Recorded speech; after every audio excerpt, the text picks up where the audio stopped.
Welcome back to the Oddschecker Premier League panel. I've got Alex to my right, Ryan to my left. I'm here as well, and we are going to go through the Premier League games and tell you what we think is going to happen. It's going to be quick fire, pretty hectic. We're going to give you a correct score prediction for each game. Starting to my right, it's the early kickoff on Sky on Saturday. Leicester hosting Liverpool. What's going to happen? I think the key to this one, lads, is Liverpool's poor form in the 12:30 kickoffs. Last season, there were 9 games they kicked off before 3 p.m. They only won one of them, and that was away at Palace in a must-win. I think, despite that, I think Leicester are pretty poor without Jamie Vardy. They really might struggle against Liverpool. The bet I like in this is James Milner to be the first goal scorer at 14-1. I think that Morgan and Maguire could really struggle against the pace up front, and Liverpool win 2-0. 2-0 Liverpool, Milner to score. Ryan, what have you got? I've not got Jimmy Milner to score, unfortunately, but I do have a Liverpool win. No Vardy is a massive loss, as you said. He scored 7 goals against Liverpool so far, which is ridiculous, really. I've gone for 2-1 Liverpool. I think the clean sheet streak will be ending, but they'll get the win. Interesting that you're both predicting not huge wins for Liverpool. I kind of agree with you. I'm going to go as far as saying it's going to be a 1-1 draw. I think it's easy to get carried away with Liverpool's early form. No team wins that consistently, and I think Leicester are a good team as well. I think they're, along with Everton, the best team outside the top 6, possibly even vying for that role, that position with Arsenal. And I think they were unlucky not to beat United on opening day and have been very good ever since. So I'm going to say 1-1 there, which is by no means a shameful result for Liverpool. On to the 3 o'clock kickoffs now. Newly promoted Fulham got their first win of the campaign last weekend, and they go to Brighton, who obviously boast a very good home record. Ryan, again, we always say there's no bias, please, here. But can you take us through what you think is going to happen at the Amex against Fulham? The games are always good between Brighton and Fulham. Always exciting, lots of penalties, contentious decisions, that sort of stuff. I think Brighton will win 2-1. It was 2-1 both fixtures in the Championship when Brighton won it 2 years ago. Fulham played Brighton off the park both times, and the Albion found a way to win, and I think it'll be the same sort of thing this time. Fulham will probably have more of the ball, as they usually do, but Albion at home, I back them 2-1. Shock. Again, another Brighton win for Ryan. Alex, what do you reckon? I think it's easy to go back to the Championship to look for a good Brighton performance, as Ryan has. I saw them at Vicarage Road. The start of the season, they were very poor. I know they improved against United. I think Mitrovic is the key here. He was imperious against Burnley. Fulham are buoyant, and yeah, I think Fulham win. Perhaps draw no bet for a bit of security. Brighton are good at home, but yeah, Mitrovic to score and Fulham to win. Need to push you for a score. It's going to be 1-0 Fulham. 1-0 Fulham. I think that Fulham, I agree, are definitely better than their kind of early form has suggested. We saw that on the weekend as well. I think they're going to be a top 12 team, maybe not top 10, but Brighton's home record is very good as well, so I'm going to say another 1-1 draw. I think my predictions have been fairly poor so far. If I keep saying 1-1 for every game, surely I'll get one right. I'll add that Tom Cairney's injured for this game as well, which is a big loss for Fulham. It is a big loss, but they do have a wealth of riches in midfield, which I think that whilst it's a blow, I'm sure they've got enough to see them through. But keep telling yourself that it's going to be bad. Next to Stamford Bridge, Chelsea. Obviously a fantastic start to the season for them, but Bournemouth, who they host, have also started the season well. Is this going to be an easy home win? No, I think Bournemouth won this game 3-0 last year, and they're going to be fearless. They've already got some points on the board they might not have been expecting. I like Bournemouth to come from behind in this game. It's about 25-1, but yeah, the score will be 2-2. Chelsea will take the lead, Hazard will score, and Bournemouth will slowly pull them back against a leaky Chelsea defence. A leaky Chelsea defence, do you agree with that? Well, speaking of leaky defences, Bournemouth are right up there in that sort of ranking as well. They've got a good record at Stamford Bridge, 1-2 out of the last 3, so I wouldn't discount them. However, I'm going to discount them. Chelsea will win 3-1. Bournemouth can't keep coming back from behind, they just can't. Chelsea will take the lead, Bournemouth will get consolation later on, 3-1 Chelsea. Yeah, I think that both teams to score seems like an absolute nap here, but I'm going to go for 4-2 to Chelsea. I think we've seen time and time again this Chelsea defence is fairly porous. Newcastle only tried to attack for about 2 minutes, and on the weekend they scored in that 2 minutes through Hosselu. There's no way Bournemouth will set up to defend like Newcastle did, which should leave gaps at the back, which Chelsea will exploit, but I also think that they will notch a couple of goals as well. Hopefully Callum Wilson will be showing Gareth Southgate why he was wrong to not include him in the England squad. So 4-2, I've gone against my kind of theory of going for easy 1-0 draws there, but 4-2 Chelsea, I'm going for. On to Selhurst now for Crystal Palace against Southampton. Southampton absolutely desperate for a win. Surely Mark Hughes would be looking at maybe going favourite for the sack race if they do get defeated here. Ryan, Is it going to be more misery for Hughes, or can he turn it around? Well, it's not a game I'm looking forward to particularly. It's not really the glamour time of the week, that's for sure. And at least you've got some other games at that time to you don't have to watch it. Not allowed to watch it at that time, obviously, as well. Obviously, Southampton are actually better away from home than they are at home. Their form at St Mary's is awful, and their away form probably kept them up last year. That said, Palace do look stronger than Southampton so far this season. Southampton, both teams actually did win the Cup, although I'm not sure how much bearing that has when two reserve teams win. Different story. 2-0 Palace. 2-0 Palace. Alex? I think Southampton are a very bad Premier League football team. Crystal Palace were unlucky at Vicarage Road on Sunday. Capuche have had a red card. They will be coming into this knowing that this is a great opportunity to pick up 3 points, and they will do. They'll dominate, and it will be 3-0 Palace. 3-0 Palace. More misery for Saints fans. I agree that Palace will win. I'm not going to be quite so liberal with the goals there, but I reckon 1-0 win to Palace here. And I think that finally Christian Benteke is going to get back into some scoring form. It's been a long time coming, but I think that Palace will have enough here, and Hughes is going to be facing up to some pretty strong criticism on Saturday afternoon. Another team who've struggled travel this weekend, and they go to Goodison Park in Huddersfield. Everton, on the other hand, made a very strong start to the season. Obviously, no Richarlison after that head tap from the weekend, causing a red card. Coming to my right first, Alex, is this going to be more misery for Huddersfield? Yeah, absolutely. Huddersfield have lost 60% of their away games since joining the Premier League, and 65% of those haven't scored a goal. Everton, on the other hand, are unbeaten against bottom 10 teams at Goodison. They will win this. Whatever score you like. Huddersfield are a very, very bad team. And I like Theo Walcott to score 2 goals in a 3-0 win. Nice, 2 goals and a 3-0 win. Yep, I agree. 3-0 win as well. Huddersfield, 1 goal scored, 9 conceded already is pathetic, really. They look toothless, they look ragged. Their defence from last year, that was actually good at times, is non-existent this season. So Everton, good form at Goodison Park. As you mentioned, 3-0, no problems whatsoever. Yeah, I agree, 3-0. And for once, I'm going to bring attention to it because we've all said the same thing. So it's 11-1 currently, 3-0. So make sure you check Oddschecker so you can see that in case the price changes when you're watching this video. But yeah, I agree. I think Huddersfield look like a very poor team. And there's no shame in that. They're obviously overperforming to get here in the first place. David Wagner will obviously be given the chance next season to bring them back to the Premier League if they do get relegated. But this is just a mismatch of ability in teams. I hope Huddersfield can prove us wrong.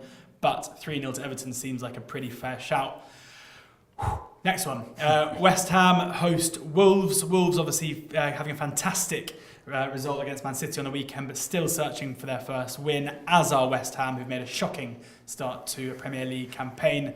This looks like it could be a bit of a banana skin for them as well, Ryan. Do they overcome it, or is this going to be Wolves? I think it could be a banana skin for both sides. Everyone seems to be writing West Ham off already. They have not started the season well, as we all know. It'll be an entertaining one. There are goals on both sides, and West Ham's defence certainly is not the tightest. And playing at home, they want to be on the front foot, of course. I think 2-2, and West Ham need a result here because the next fixtures are Everton, Chelsea, United, Brighton away, Spurs. So if they don't get any points here, they might be struggling going forward, and I think they'll draw 2-2. Already struggling and could be more struggles. Do you agree? I think it will be both teams to score a high-scoring game. I think one of West Ham's biggest problems, particularly when they played Bournemouth, was the pace of their attack, and Wolves with Helder Costa and Adama Traore, they look very dangerous. Arnautovic will surely score at home, as he always does. And I think Wolves will win 3-2, and it's more trouble for West Ham. Yeah, this is probably my bet of the weekend in the Premier League. I am all over Wolves. I think it's going to be one of those where we look at this game in about 3 months' time and we cannot believe that even at home West Ham were favourites. I think there's a clear gulf in quality between the two teams and also the two managers, crucially. I think Nuno is just a far, far superior tactician, man manager, and basically everything than Manuel Pellegrini, who I think is just here for that last paycheck. We saw with the team they put out, I'm really struggling against AFC Wimbledon, who even at 10 men, they struggled to get past them as well, basically with their first team. Misery here for West Ham. I'm going to go for a 2-0 win for Wolves. Regulation stuff. We saw last season in the Championship how good they are defensively, something I think we're yet to see so far this season, although obviously keeping Man City down to just 1 goal was a great effort. On to the afternoon kickoff, and that team I've just mentioned, Man City, are very, very, very short favourites against Newcastle, who obviously set up. Rafa Benitez faced a lot of criticism for the way they set up against Chelsea, but they were just a couple of minutes away from a huge point. Do they set up the same way again, and will City have the same issues shutting them out? I personally don't think City will have the issues to get past Newcastle defence. If you look at the history of this fixture, obviously Sergio Aguero scored a hat-trick in the last 2 home games. I think avoid that, but City will win 5-0 or 5-1, and that's the way into the game. I think Newcastle will really struggle without their home crowd and without the St James's pitch to hold City out here. 5-0 or 5-1? Yep. Which one? 5-1. 5-1. Joselu will score. Joselu again. Man on fire. Yeah, Ryan? I actually disagree. I think it'll be a much closer game than that. I don't understand the criticism Rafa gets for parking the bus against these sort of teams. Don't know if fans would rather lose 4 or 5-0 like Huddersfield do. Strange. It's going to be the same sort of game as at St James's last year, a real snorefest. It'll stink the place out. City will still win, but I think it'll be 1-0. Huge surprise to see the Brighton fan sticking up for the team who sit back and soak up pressure against big teams. Although maybe that's unfair after the United game. But yeah, I think this is going to be fairly regulation stuff. There's no chance that Rafa Benitez will care about the criticisms and they will set up exactly the same way. But as mentioned, I think that given the fact it's away from home, it'll be pretty hard to stop this City attack. So I'm going for 3-0 to Manchester City. On to Sunday now, and Arsenal obviously getting off the mark on the weekend at home to West Ham. They go to Cardiff, who have managed to pick up 2 points this season without scoring a goal so far. Coming to my left first, Ryan, is this going to be a regulation win for Arsenal, or can Cardiff shut them out? Yeah, I think regulation win. Cardiff couldn't break down Huddersfield with 10 men. Arsenal coming to town, on the back of their first win. They are a better team than Huddersfield, and I think it'll be a regulation 2-0 win. 2-0. I think it's easy to see the sort of chance for Cardiff to win this, considering how frail Arsenal are at the back. The thing is, Cardiff cannot score goals. So I think even with Arsenal's defensive frailty, they have to win this game. Aubameyang will score at least one, I think, finally, and Arsenal will win 2-0. I agree. Right. It's fine, unbelievable that Newcastle are 33-1 to win on the weekend and Cardiff here are just 11-2. I think that seems massively off in my books. I think Arsenal are a huge bet here. I think that Aubameyang, as you mentioned, has to burst into life at some stage. There's no way a player of that ability can be on the pitch for as long as he has been so far this season without scoring a goal, especially given the chances that he's missing. I'm going to go for 3-0 Arsenal and Aubameyang to be the main man. I agree about that. 2 more games in the afternoon. Off TV, shockingly for once, Manchester United go to Turf Moor to face Burnley, who had a very difficult tie in the Europa League on Thursday night against Olympiacos, crashing out the competition as well. Is that going to have an effect here? Absolutely. United win this. I think it's easy to get distracted again by Mourinho's sort of media presence and all the stuff that's been going on this week. I think you have to remember how fired up United will be to get points on the board after that Spurs performance. They bounced back. They were much better. If Harry Kane doesn't score that amazing header, then United perhaps still have a chance in the game.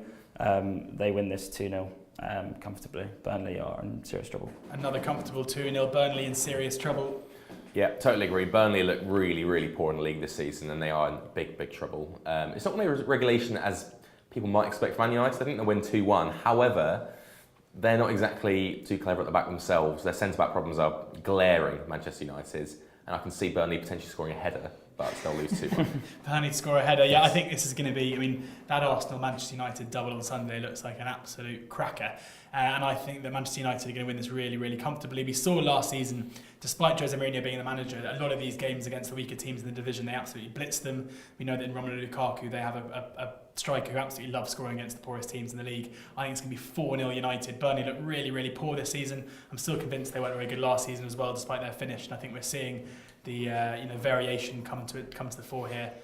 Variance coming to the fore where if the performances don't continue, the results are always going to drop off. So 4-0 United, Lukaku going to get a hatful. Finally, on Sky, 2 teams who have got winning starts this season, all 3 from 3. Watford against Tottenham. Going to have to ask the man to my right here to provide an unbiased analysis first. Watford against Spurs. The Yunus Kabul derby. Well, I've been very impressed by Watford, obviously, this season. I think they're playing really good football, particularly in midfield, although I think that could be their downfall. I think Decore and Capoue carrying the ball out of midfield in this game, trying to attack that Spurs backline, which I think they can get at, will leave gaps late on.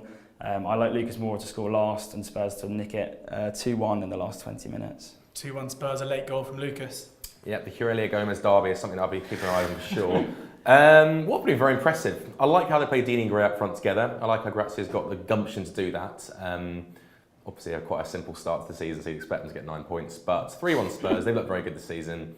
And don't count them out for a little title challenge. People seem to be forgetting about Spurs a little bit due to Liverpool and City, but yeah, I disagree. I kind of want to agree, but I don't. I think this is going to be 1-1. I think that Spurs are flattered to deceive this season. I backed them against United on Monday night, and I thought it was one of the luckiest winners I've basically ever had. I thought that even though they missed a lot of chances in the first half, I thought United were fairly obviously the better team. I also think they were quite lucky to get past Fulham the way they did. I'm not sure they've really clicked yet this season. Watford, on the other hand, look fantastic. And as you mentioned, Doucouré, Hughes, Capoue, they've got a midfield, I think, that would rival many midfields in the league. So, 1-1 draw for me here. Hopefully we've got some correct ones in there, some really interesting games. Make sure you subscribe to the Oddschecker YouTube channel so you can see all of Ryan's tips and all the rest of our preview videos, all of our video content there. Thanks to these guys, and we'll be back next week to preview next weekend's games in the Premier League panel.